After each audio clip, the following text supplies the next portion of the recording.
Oh, thank you so much. Thanks. You want to hear another story? All right. So I try to be a nice guy. But one day when I was in the 6th grade at Parkwood Elementary, we were in the gymnasium and a bunch of my friends and I were playing dodgeball. And there was this other group of kids playing something else.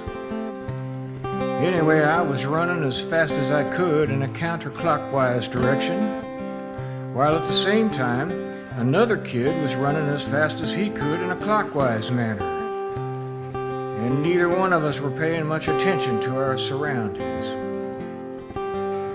Well, we ran into one another, head on, full speed, forehead to forehead. He had to go to the hospital with a concussion, while I just had a little bump on my head. Why is that important? Well, that'll become clear to you in a little while. Be patient.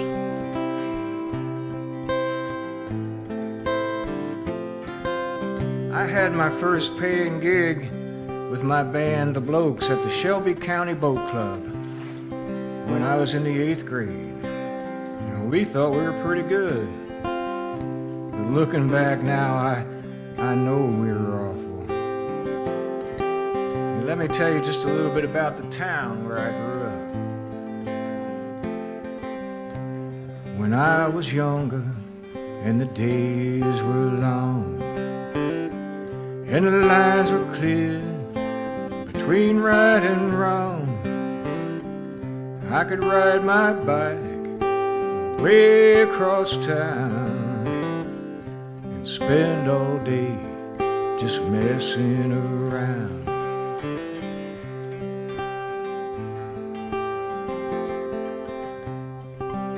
Well, there was another band in that town, Big Z and the Stingrays, and they were really good. Now, Big Z, as you might imagine, was a very large person. And he had a buzz-cut hairdo that was clearly not cool at the time. But he had a sweet tenor voice, and he always wore an iridescent sharkskin suit with a Nehru collar, which was very cool at the time. And they played Buddy Holly songs and Roy Orbison songs and Wipeout. They covered the Beatles and the Dave Clark Five and the like.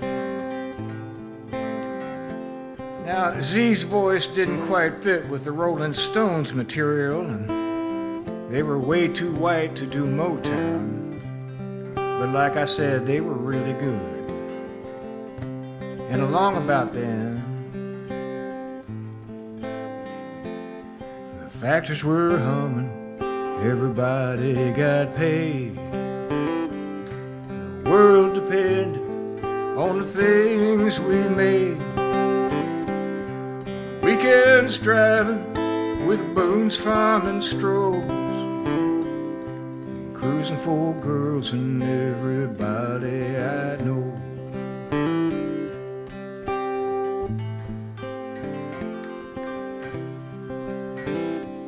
By the time I was in high school, my band had changed our name a couple of times, added some members, lost some others, and gotten a whole lot better. And one night we were playing a sock hop.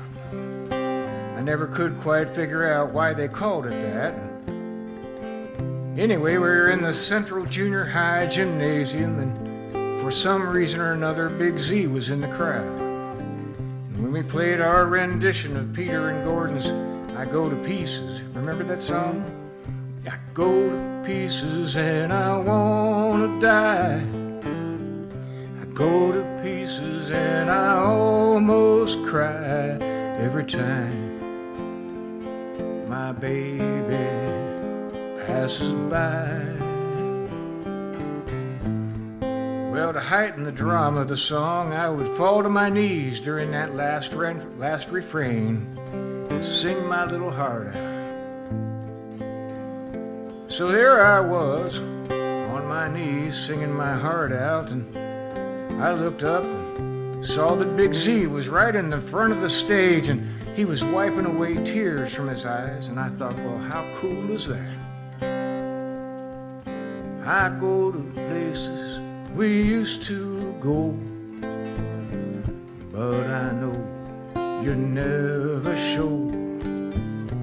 You hurt me so deep inside, and now I hope you're satisfied. Well, the next day, Big Z called and asked if I'd like to audition to become a member of a new band he was putting together, Big Z and the Blue Haze. I guess he wanted to sort of evolve. I mean, the Stingrays were very much an early 60s thing, and he wanted to keep up with the times. Blue Haze had more of a late 60s psychedelic vibe. So I said, sure. And we agreed that I'd show up at their next practice. I felt like I'd hit the big time. Big Z wanted me in his band. Then came the war, and I learned how to smoke.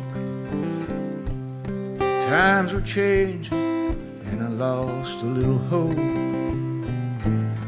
Friends on the wall, so many names. Look back on it now, it's a goddamn shame. The factories are gone, and the stores all closed. There's Oxy and H and candy for the nose. Now where was I? Oh yeah, back to Big Z and my audition for the Blue Haze. It turned out that Big Z had not mentioned this to any of the other band members. So anyway, I show up at band practice, and guess who the bass player was? Yep, right, that kid that I ran into in the 6th grade and put in the hospital. And before we'd even played our first song, he says, "What's this hard-headed jerk doing here?" Well, actually, he might have used a bit more colorful language. Anyway, empath that I am, I could tell right away that this was not gonna work out. I go to pieces and I wanna cry. I go to pieces and I almost die every time my baby passes by. What I really wanted to tell you about, though, is I'm not a big fan of big box stores. Like a lot of small towns, my hometown has seen some good times and it's been through some hard times. I wrote the chorus to this song during one of the down times. Here my hometown, it's dying slow. It can't be stopped, gotta let it go. My hometown, it's dying slow. Killed by Walmart and the Home Depot. Killed by Walmart and the Home Depot. Killed by Walmart and the Home Depot. And that's the story of Big Z and the Stingrays, and how I failed the audition for Big Z and the Blue Haze.